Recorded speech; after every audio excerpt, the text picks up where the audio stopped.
Greetings, gentle Backseat Critique viewers. Teddy here with a little bit of context to the video you're about to watch. We recorded this about a year ago, early on when we were doing our Backseat critiques remotely. There were a few things we had yet to work out, and for this particular video we had Hagan and Omega recording on the same internet connection but in different rooms. One of the things we hadn't worked out is that their internet connection couldn't handle that. That does mean that the video is a little bit plagued by internet outages on their part, which I tried to handle in a comedic way as much as possible in the editing. After a year, I decided it was time to actually release it so you guys could have a look, but I definitely didn't feel right putting it out as a normal episode. So enjoy my attempts to make fun of the terrible internet connection that they had while we review Final Fantasy: The Spirits Within. Hello and welcome to a backseat critique of Final Fantasy: The Spirits Within. Now, there might be some frozen issues to do with the internet in this. We apologize profusely because, you know, technology is terrible. But we watched... This is technically an international long-distance call. Yes. That's just And your internet. we have our special guest... Yeah. We have our special guest, the Omega Geek. Do you feel special? Oh, I feel tired. It's like 7:30. I had to go up to Coleraine today, you know. Great. Anyway, now, we have a rule with these. Those are the first time we've done it. We have a special guest, because like we have the Omega Geek this time. They get to choose the film. So, Omega, please explain to us why we had to watch Final Fantasy: The Spirits Within. Well, because I couldn't think of a neat, hip, edgy with its Zeitgeist move film, and because I'm terminally out of it now that I don't have to participate in pop culture anymore, and I just kind of like stood in front of the really small collection of, like, you know, most of my DVDs are nonfiction, and so I was like, oh yeah, Final Fantasy, yeah, I remember. I actually hadn't seen it since 2001 when I saw it in the cinema, but I have it on DVD. I think I found it at HMV for like £5, and I was like, no, enough. We all went to go see it, and I was really, really impressed. Like, we spent the ride home talking about, like, this could be the future. All the movies are going to be computer animated someday. Someday it'll look just like real life. Spoilers. It looks like PS3 footage. No, like late PS3, early PS4 cutscene footage. PS2, it looked like something out of Final Fantasy X. When did this film come out? 2001. I think it was 2001. So it was around the time of the PS2 era. So it was technically, I think we saw it that summer. I think it was pre 9/11. It's a different world. Yeah. And they had some apparently voice talent on this as well. Oh, why? Yeah, random as hell cast. The Alec Baldwin, he was partly a replacement because Matt Dillon, the guy who was originally cast as that part, he apparently recorded part of his stuff, then went in to visit the studio where they were filming everything, and he saw how they were filming it and how photoreal everything was, and he freaked out, according to the internet, and yelled about how they're trying to replace actors and how he will not be a party to the destruction of the acting, you know, job and profession, and he stormed out, and they had to replace him with Alec Baldwin. Yeah, because that's the thing. Back in those days, like, at the risk of sounding old, back in those days, if a movie actor went to TV, that was their career done. If a TV actor went into voice acting, that was their career done. There was very little respect for voice actors at that time. That's why you had the late greats who done like 90% of the voices in your childhood. It's because voice acting in cartoons wasn't considered a great career move, and if you were in live action stuff, live action stuff, and then you went to voice acting, your career was done. Now there's a lot more respect on voice actors, and you have much bigger names doing these things now, which is why this is really unusual, because these were massive names at the time. And now, mine, like in the late 90s, like early aughts, though, like they were definitely courting that, because I remember when Princess Mononoke came out, like everybody was like, look, we got famous people to do the voices in the English version. Everyone was like, famous people, you say? I better go to the cinema and see that. Like, I do remember there being this effort to try to get, like, look, famous people are doing the voices involved. But like, with the exception of like crossovers, like people who were just good and no matter what they did, like Robin Williams, I don't think it really took off at that time. I think it took a Yeah. while. Yeah. Ironically, the side effect of giving it more respect and having the legit actors in there, I got the feeling it has a detriment to voice acting as a thing because it's a very definite, distinct set of skills. And so previously, you had people who spent their entire careers honing voice acting, and now you replace them with people who are live action actors who are not as good at voice acting. And so Yeah. you no longer have so many actors who are just honed at that particular skill. Or actors who just use the same persona for every role. Cough, cough, Yeah, Chris Pratt. so Speaking of it's which, Sorry, what? Who said anything? so speaking of which, So anyway, before we go on to a bigger rant about the voice actors, we'll come back to that. For those of I for want those to of tell the you one little thing. One fetuses who are thing. watching this, Oh, what is this show about? okay, so it's the future in a real legitimate Earth, which it probably shouldn't have been. It should have been it should have been some random planet. But basically, it was kind of destroyed by these things called the Phantoms, which are kind of spirits, but not really. But they can rip your soul out of you. But you can make a barrier, and everybody thinks, oh, we'll just build a great big space laser, and we'll just kind of shoot them. But then some people are like, no, but what if they have a connection to Gaia, the spirit of our planet? And everyone's like, shut up, hippies. And there's a woman with basically an arc reactor in her chest. it's like it's a Star Trek: The Next Generation episode. Like it would have been a fine episode, but 45 minutes long, done as a horror thing. That plot would really have worked. For a spoilerific summary, angry space ghosts. But it all turns out at the end, Yeah, they're not an invasion force, they're just misunderstood alien ghosts. Oh. it's the alien Hilariously, Ghostbusters. hilariously, it's so obvious in the film that they're ghosts. It's like really obvious from really early on. Even even the characters know that because we call them phantoms and spirits and stuff like that. So they know. But it's Yeah, also a character's twist. like, I've been having the same dream of this entire species in an alien planet being completely genocided, and I've been having it every night for months, recording it in my dream recording Yeah. machine. But I wonder Hey, what they want. Apparently, in every single draft of the script until the final one, it wasn't a twist. They knew from the start of the film, and they made this random change and didn't change some other stuff. So it's just really weird that this is supposed to be a twist because it's so obvious. Yeah. Then again, I think that's The honestly they rewrote it like that just so they could have James Woods be the best villain. But he's just Hades. Like, he's Yeah. just Some of the roles he does is just deliciously sinister. this character, same voice actor, and you're like, what the fuck? They did those two voices? God, I never would have known. But now that I think about it, yeah. But, like, he's just himself all the time. Do you know, James actually, Woods speaking just- of voice, do you know who was really annoying me that I recognized their voice and I couldn't for the life of me place it? The girl who played the main character, Aki Ross. Mhm. I actually ended up having to actually look up her voice actor. It's Ming Na Wei, who did the brothel mistress in Chun-Li. Blue Eyed Samurai, which I saw recently, and also the original Mulan voice. And I was like, oh! Really? She's That's also why I Chun-Li know in her Street Fighter the voice. movie. Oh, yeah, She's that's also she was in Agents of S.H.I.E.L.D. as one of the leads as well. Yeah, that's true. Like, I'm actually looking down her thing right now. But no, she was A good what's list. her name? Like, she was This needed Yeah. 100% more Gideon Emery.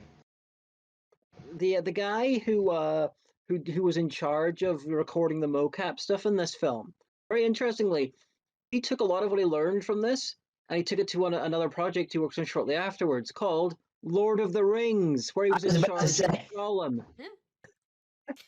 he So, you was know, an anti-circus wrangler. so that's probably the most important cinema history thing in this film, that it was one of the many stepping stones that led to Gollum. Mm. I And remember. unlike most other Final Fantasies, there is no banding to get teenagers banding together to use the power of friendship to kill God, because that would have made the ending really, really great. The You killing thought all that- the, they're banding together to kill the Phantoms guy from their planet or something. I don't know.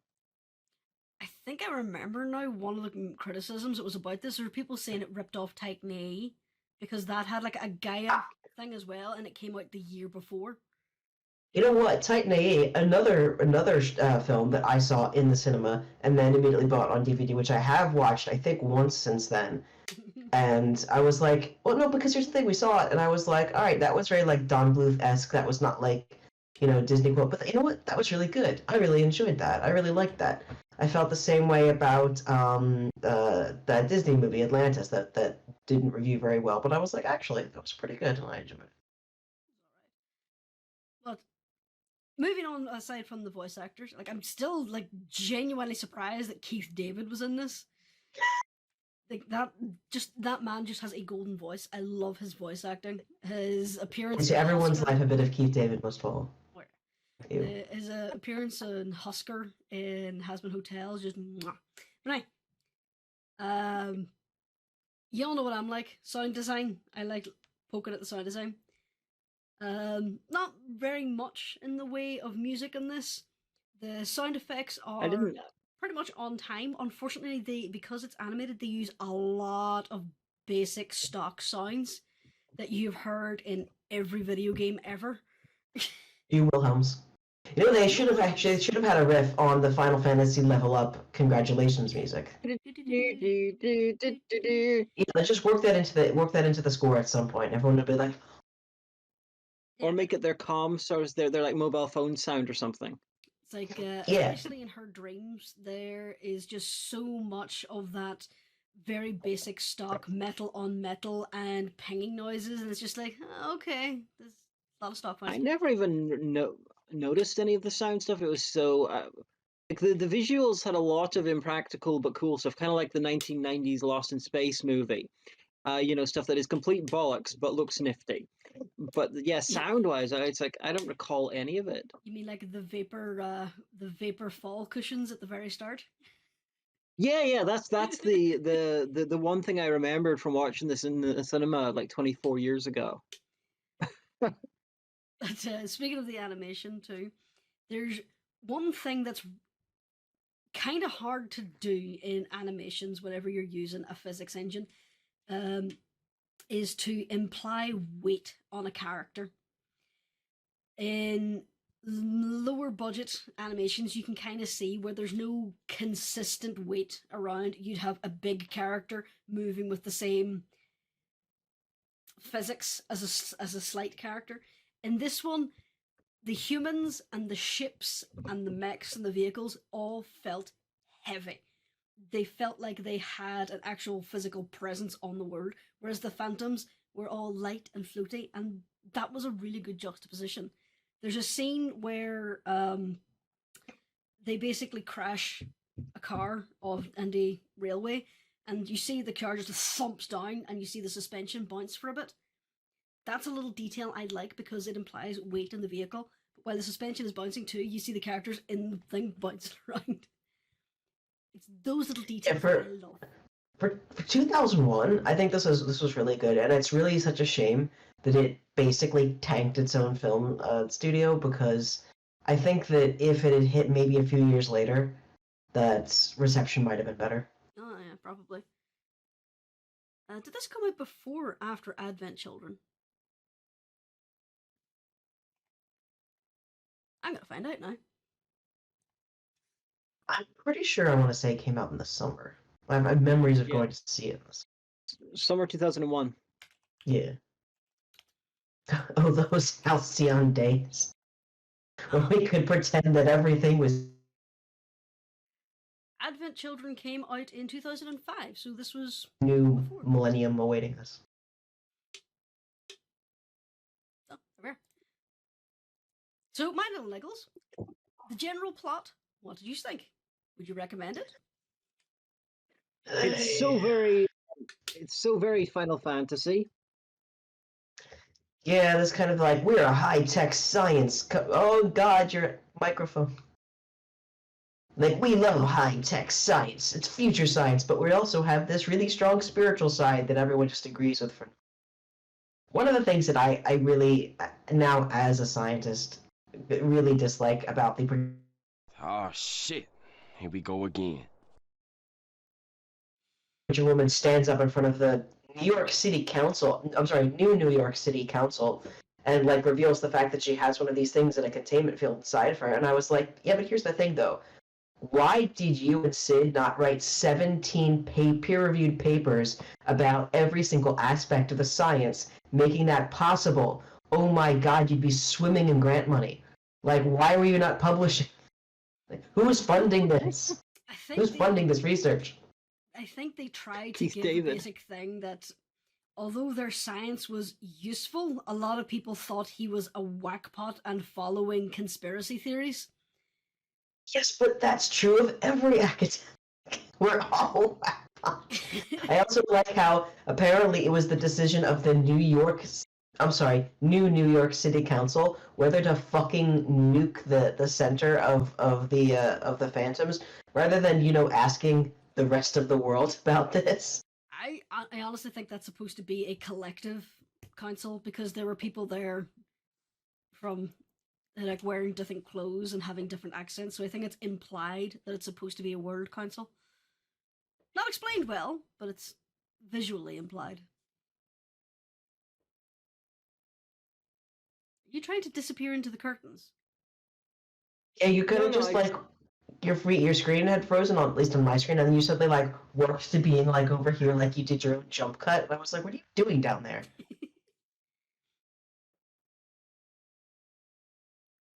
My god, your internet sucks, guys. It is what it is, It so it was is. fine. Talk to Sky. It was fine. I was going to make a really important point and I totally forgot what it was.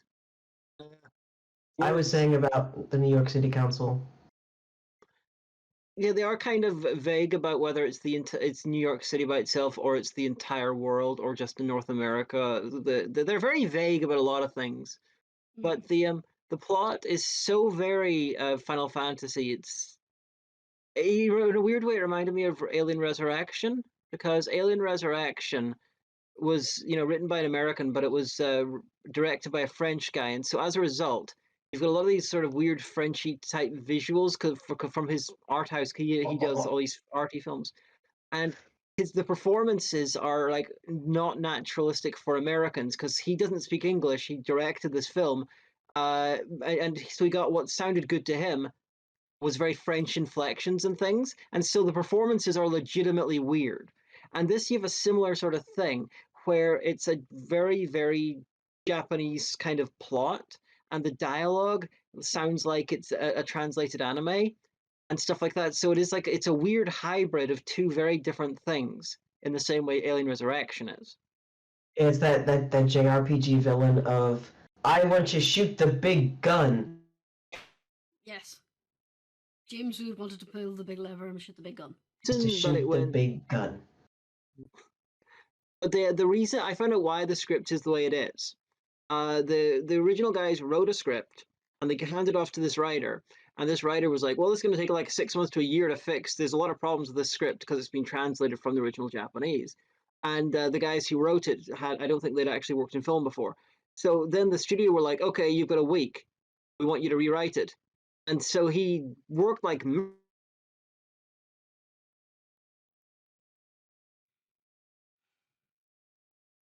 script, and it turns out they'd taken his script, his rewritten script, translated into Japanese, and then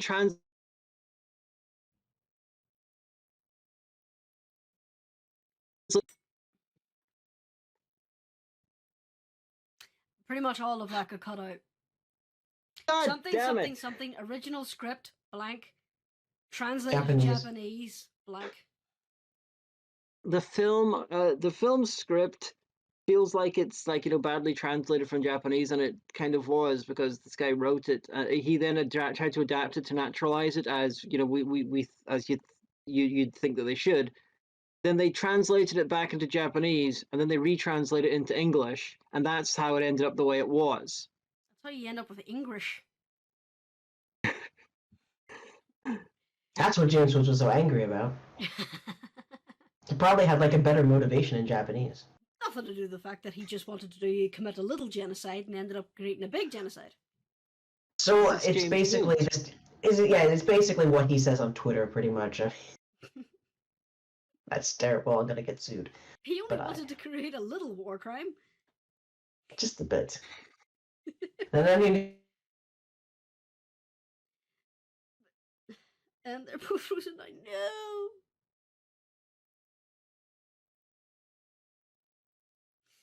Yeah, I also love that the scene of him having basically his attack of conscience is him unloading the gun bullet by bullet by bullet, and then putting the gun to his head. It's like, did he leave the last bullet intentionally, or did he have an empty gun? yeah. But he's James Woods, so who cares? Yeah, I suppose. But it was just kind of very like at the end, like, oh, don't worry, everything's gonna be great because of the power of love, the love of man for his planet. The power of boners.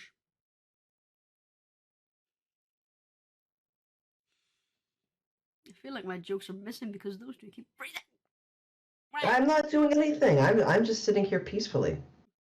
Yeah, it's the Regular. connection. We never have this problem when we're watching the film. It's just when we're recording. It's probably your upload speed, to be honest. Well, there's not much I can do about that. You get super internet like us.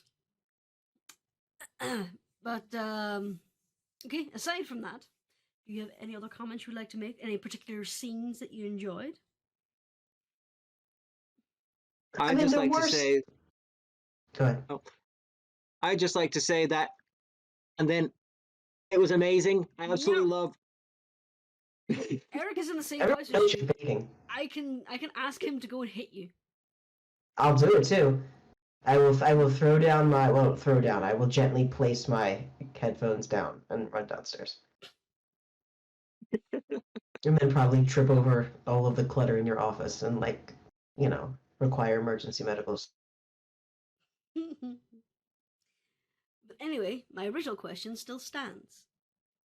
Is there any particular scenes or any other comments you'd like to make before we move on? I'm pointing at Eric. It didn't look as bad as I remember. Like, well, not that I remember when I saw it. It looked really. I thought it looked really good. Then I was like, oh god, CGI from over 20 years ago. But it didn't look as bad as my memory had led me to believe.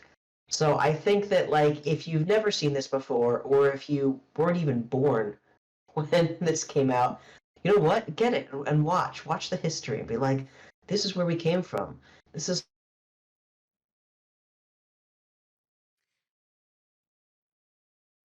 I will say the opening sequence where she's basically looking out over the earth, the way the light hits her face and all, that reminded me of one very particular thing.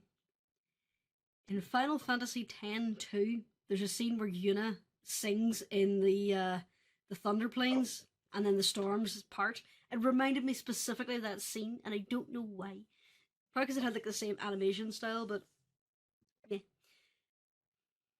When this gets about 10 years older, it's going to be an honest, properly retro style type thing. You know, it's right now in the sort of the uncanny valley of it used to be good, now it's.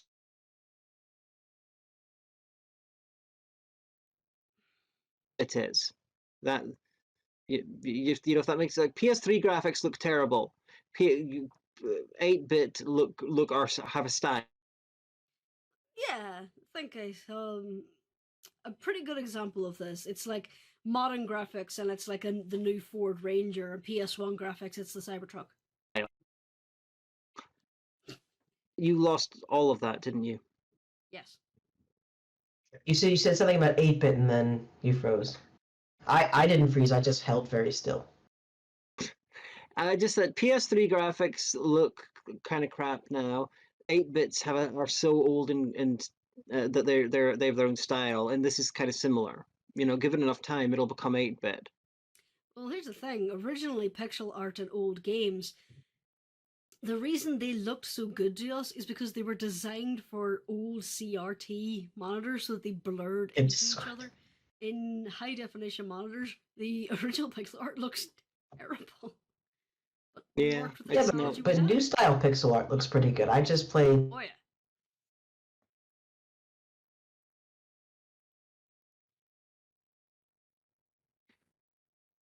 But new pixel art looks pretty good because I just played Sea of Stars on PS5, and that's been designed like in that pixel style, but for like modern definition and stuff like that, and it looked amazing. Yeah, because No, that's good. modern pixel art does go into like micropixeling to emulate the shading that would have been from a crappy CRT monitor. So, CRT. anyway, wrapping up. Crappy CRT, like That's a the crappy, motion. Yeah, wrapping like our crappy internet. in my opinion, the film has a fairly solid story structure.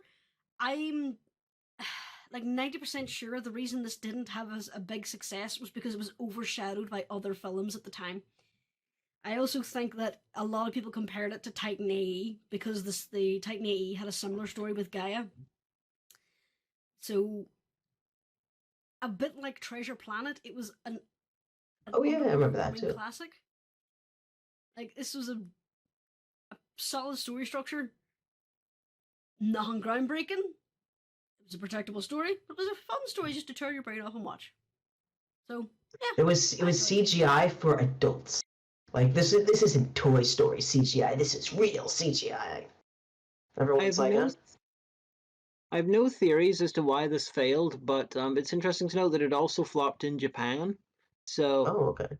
I'm pretty sure that the reasons must be pretty different for why it flopped in Japan and America. But that's interesting in its own by itself.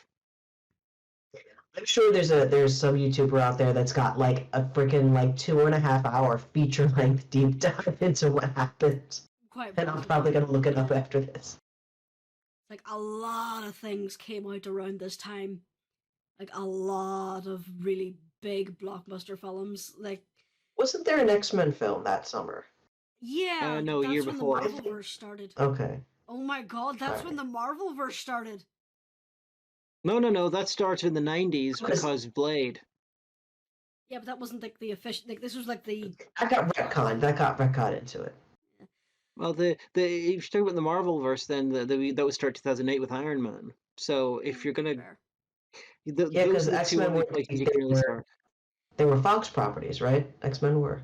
Yeah. Yeah. Like, in the span of like 1995 to I think to maybe about 2012, there were like blockbuster wars. There were films that were like vying for your money at the time because a lot of people they chose one film because there was a big span of time too where two films would come out that were like pretty much the same plot. What is it? Dante's Peak and Volcano. I saw both of them in the Deep theater. They were Impact both terrible. And Armageddon. That one, Armageddon. Oh, yeah. There was Deep Blue Sea, and then there was another shark one as well. Lake Placid. Lake Placid No, was, that was an big alligator. crocodile. Oh. There were several films about giant snakes, Anaconda, Yeah. and then there was another one where it was like down in the Congo as well. But there was just like this Congo. span of like just under a decade where I'm pretty sure people were sniping scripts from different studios or just slightly rewriting them and selling them to different studios because each studio seemed to be working on a similar film and they came out at the same time, so people chose to go to one or the other. And Dante's Peak, you've Fallen also got Volcano. Deep Impact, you've got Lost, Deep Space Nine Armageddon. and Deep Space Nine, Babylon. Yeah. Babylon 5 sadly wasn't as popular as Deep Space Nine, which is a travesty. I like Babylon 5. Yeah, I have it like on Babylon DVD. 5. I enjoy Babylon 5. I used to watch it every Thursday night because that's when it aired. Deep In the Space Nine little is TV in the basement. Deep Space Nine is the only Star Trek series that I actually like. The others I tolerate. Oh no. Because Teddy's a massive. Trekkies are converging on your location as we speak. Several live already there. Well, yeah, I mean, like excluding people that are native to the house, but yeah. Here's the fun thing: Teddy's a massive Trekkie. Not really a fan of Star Wars. Neither am I. But whenever we had to get married, we got married in a hurry because her father was ill, and his only stipulation was that we don't get married on May the 4th. We were planning this in February for that. Guess the only day we could get everything, the venue, the DJ, the priest, and the church, and May the It was 4th. a wedding, though. Yeah. The Force was with you. Yeah. Everybody knew this at college, that Teddy was a little upset about this, and then one of my friends, Susie, Blockbuster chick, done the best thing ever. Her wedding present was a Death Star cookie jar. That's still there, isn't it? Yeah, I still use it. Well, after we got married, there's a picture of us cutting cake in my friend Wilson and Steve's basement, framed by the display cabinet with all of his Star Wars Lego projects. But anyway, aside from that, we'll wrap things up because I have a Call of Cthulhu game to get to because I am a nerd. So, final thoughts? That's my Cthulhu thing. Well, it wasn't fine. Yeah, it wasn't. It's not going to break any records, but you should still watch it because it's history. It's history, children, and you need to learn. Yeah, it's an interesting bit of development. It's a very nice tech demo, kind of like Avatar. It's a good film to throw on while you're doing your hands-on hobby: jigsaw, Lego, crocheting, painting, Cleaning the house, dishes, you know. Maybe you can find that eighth spirit. Maybe it's within. No. Bad Eric. Bad Eric. So, the usual sign off, my dear Hagan. What do you say to your viewers? I say thank you very much for attending, and I apologize so much for our internet. Yeah, so you should be sorry. You've upset the kitten. The kitten ran off at the start of the review. God damn it. But because Hagan keeps freezing up, just remember that if you do like these, please comment. Let us know if you have any film suggestions, or if you have any criticisms, or you just want to yell that I should pet the cat more. Remember to check out Patreon, like, favorite, subscribe, and check out the Discord, which is available to pretty much all the fans, with special approaches for Patreon viewers. But in the meantime, that's going to be us. It's going to be a goodbye from me, Petra Minion, aka Journus. Our special guest Omega, who might show up again later. And of course the music. I'm just upstairs. And I remember I was complaining about things being in the shot last time with Borderlands, and my mic has been in the shot the entire time. My mic's in the Bye. shot too.